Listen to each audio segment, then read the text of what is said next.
کیوں؟ غوث اعظم نے 40 سال عشاء میں وضو کیا اور فجر تک اللہ کی عبادت کی۔ فرماتے ہیں میرے مالک نے کہا عبد القادر کچھ مانگ لے، نہ اپنے لیے مانگا نہ اولاد کے لیے۔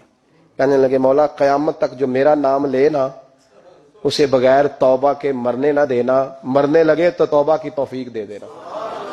فرماتے ہیں میرے مالک نے وعدہ کیا ہے جو میرا ماننے والا ہوگا بغیر توبہ کے نہیں مرے گا۔ اور حضور غوث پاک رضی اللہ تعالیٰ عنہ فرماتے میں تو قیامت میں بھی اتنی دیر جنت میں نہیں جاؤں گا جب تک سارے مرید نہ ساتھ چلے جائیں، میں نہ جانا نہیں، کھڑا ہو جاؤں گا، عرض کروں گا مولا بھیج۔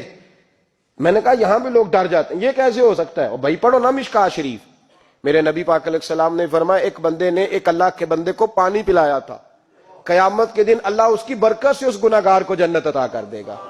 اور حضور نے فرمایا بخاری میں المرء مع من احبا، جو جس سے محبت کرے گا قیامت میں اسی کے ساتھ اٹھایا جائے گا۔ تو ساری زندگی قادری کہلائے، ساری زندگی غوث اعظم کا غلام کہلائے، ساری زندگی خواجہ اجمیر کا نوکر کہلائے، ساری زندگی شاہ نقش بند کا غلام کہلائے، ساری زندگی شیخ شہاب الدین سہروردی کا اپنے آپ کو منسوب کرے اور دنیا سے جائے تو ایسے ہی چلا جائے؟ میرے نبی نے نص بیان کر دیا جو جس سے پیار کرے گا اسی کے ساتھ جائے گا، اسی کے۔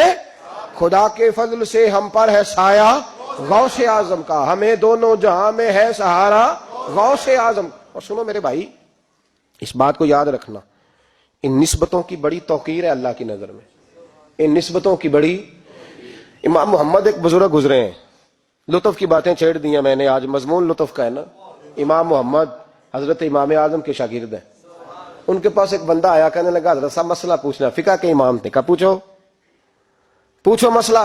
وہ کہنے لگا حضور میں منڈی گیا تھا تو ایک ٹوکری لایا ہوں، کیا ہم کیا کہتے ہیں، پیٹی کہتے ہیں کریٹ کہتے ہیں؟ دونوں کہتے ہیں۔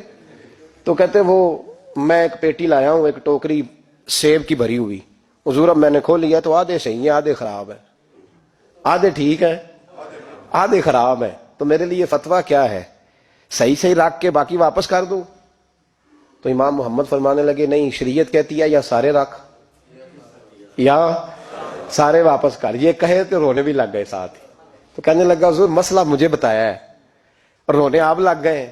کہنے لگے مجھے بھی کوئی بات یاد آ گئی ہے، قیامت میں جب کسی استاد کے شاگرد جائیں گے، کسی پیر کے مرید جائیں گے، اور کہنے لگے جب مصطفیٰ کے غلام جائیں گے، جب غوث اعظم کے ماننے والے جائیں گے تو کچھ اچھے ہوں گے کچھ برے ہوں گے، تو ہم بھی کہیں گے یا اللہ یا سارے رکھ یا سارے بھیج یا سارے رکھ یا۔ تو فرمایا رب کریم نیکوں پہ ظلم تو کرے گا نہیں، اس لیے امید ہے وہ کہے گا میں نے جنت کھول دی ہے، لہذا رسول اللہ کی ساری امتی جنت میں داخل ہو جائے، ساری امتی جنت میں داخل ہو جائے۔ پیش حق مجدہ شفاعت کا سناتے جائیں گے، آپ روتے جائیں گے، ہم کو ہنساتے جائیں گے، باغ جنت میں محمد مسکراتے جائیں گے، پھول رحمت کے گریں گے، ہم اٹھاتے جائیں گے، حشر میں ہوگا ہمارا داخلہ اس شان سے، ہم یا رسول اللہ کا نعرہ لگاتے جائیں گے، یا رسول اللہ کا نعرہ حضور غوث پاک رضی اللہ تعالیٰ عنہ فرمانے لگے میں نے عرض کی مولا میرا نام لینے والے بغیر توبہ کے نہ مرے۔ تو فرمایا عبد القادر جا وعدہ رہا جو تیرا نام لے گا مرنے سے پہلے توبہ کی توفیق دے دوں گا۔ ان نسبتوں کو لوگ معمولی سمجھتے، ان کو معمولی جانتے ہیں، اور حضور غوث پاک۔ ایک بات مجھے پسند بڑی ہے، اگرچہ میں نام نہیں لینا چاہتا کس نے لکھی ہے، میں نے لیا بھی تھا کئی دفعہ، لیکن بات بڑی کمال ہے، غیروں نے لکھی ہے، اور میں نے تو اس ایک حوالے کے لیے پوری کتاب 10 جلدوں کی منگا کے رکھی ہوئی ہے، ایک حوالے کے لیے، ایک بات کے لیے۔ غوث اعظم کا دھوبی فوت ہو گیا، کون؟ پتہ نہیں آپ کو بھی اتنا ہی مزہ آ رہا ہے جتنا مجھے آ رہا ہے۔ حضور غوث اعظم کا دھوبی فوت ہو گیا، کپڑے دھوتا تھا۔ تو بعد میں اس دھوبی کو کسی نے خواب میں دیکھا تو پوچھا کیا بنا؟ تو کہنے لگے کچھ بھی نہیں۔ فرشتے نے آ کے پوچھا من ربو کا، رب کون ہے؟ تو میں نے کہا میں تو غوث پاک کا دھوبی ہوں۔ اس نے پوچھا ماں دینوں کا، تیرا دین کیا ہے؟ تو میں نے کہا میں غوث پاک کا دھوبی ہوں۔ فرشتہ پھر کہنے لگا تو کیسا دیوانہ ہے، میں کہہ رہا ہوں کہ اللہ کا پتہ بتا، رب بتا، تو غوث پاک کا بتا رہا ہے؟ کہتے 2-3 دفعہ کا، جاگ رہے آپ لوگ؟ 2-3 دفعہ کا وہ بار بار یہی کہتا کہ میں غوث پاک کا، میں غوث اعظم کا دھوبی ہوں۔ کہتے ہیں حضور غوث اعظم اس کی قبر میں تشریف لائے، قبر میری تے میرے اپیرا جے کر پاویں پھیرا، قبر میری تے میرے اپیرا جے کر پاویں پھیرا، قبر دے وچوں ہڈیاں اٹھ کے مجرا کر سن تیرا۔ حضور غوث اعظم قبر میں آئے اور فرمانے لگے کیوں تنگ کرتے ہو میرے ماننے والے کو, کیوں تنگ کرتے ہو میرے, یہ کوئی لوارث ہے اس کو تنگ کر رہے ہو؟ کہا حضور اللہ کا پتہ بتاتے ہیں تو آپ کا بتاتے ہیں. فرمانے لگے تمہیں سمجھا رہا ہے, یہ تمہیں سمجھا رہا ہے کہ عبد القادر کے تو کوئی دروازے سے گزر جائے تو اسے خدا یاد آ جاتا ہے, اس نے تو ساری زندگی کپڑے دھو کے دیے.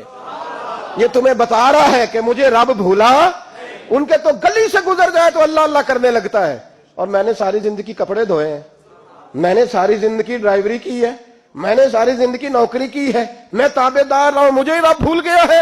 فرماتے ہیں حضور غوث اعظم نے فرمایا مجھ سے پوچھو کیا پوچھنا ہے, مجھ سے پوچھو. فرشتے کہنے لگے ہم پوچھتے ہی نہیں, ہم پوچھتے ہی نہیں, عبد القادر جانے اور خدا جانے, بات ختم ہو گئی. میرے غوث پاک رضی اللہ تعالیٰ عنہ کو اللہ نے جو کمالات عطا فرمائے, حضور غوث اعظم کو اللہ تعالیٰ نے جو مرتبہ, آج بھی ہمارے کچھ دوست گئے ہوئے ہیں بغداد شریف, بغداد شریف کہتے ہیں یار قربان جائیں, ساری دنیا دیکھی ہے, سویرے اٹھ کے دروازے پہ دستک دیتے ہیں خادم, کہتے ہیں کون سا کھانا کھانا پسند کریں گے.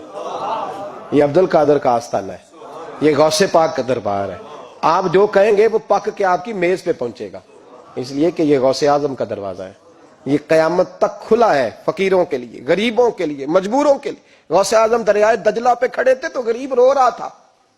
فرمایا کیوں روتے ہو؟ اس نے عرض کی حضور غریب ہوں, ملا سے کہا تھا دھار سفر کرا دے ادھار, اس نے کرایا نہیں, رو رہا ہوں کہ پیسے ہوتے تو رسوا تو نہ ہوتا, ضروری کام تھا دریا کے اس پار. غوث اعظم دوڑے گئے, 100 دینار لائے. ملا واپس آیا تو اس کو 100 دینار دے کے کہنے لگے یہ پکڑ لے, آج کے بعد کسی غریب کو منع نہ کرنا, جو غریب ملے اسے عبد القادر کے کرائے پہ سفر کرا دینا.